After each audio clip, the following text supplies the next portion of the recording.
really think that we got several elements here that makes this watch stand apart. It comes from the first owner. It is preserved in immaculate condition. It has been untouched for the last 5 decades, and it will be the first time ever that the watch will be presented in an auction.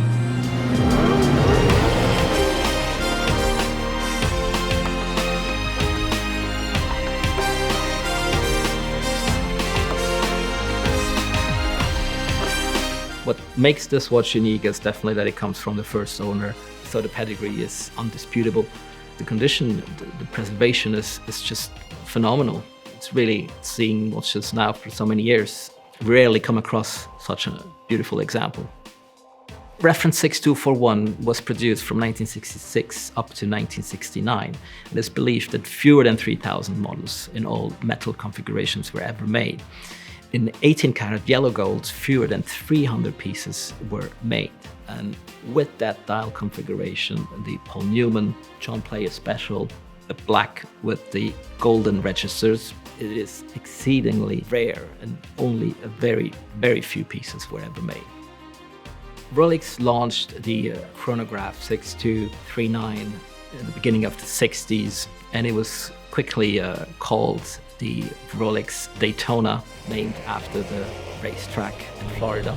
And later on, the watch was seen on Paul Newman's wrist.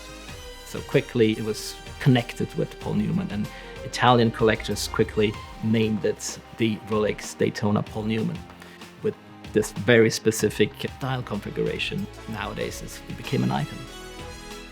John Player & Sons started a collaboration with the Lotus Formula 1 team in the beginning of the 70s and quickly created this very special car that featured this black and gold, which were the corporate colors of John Player & Sons.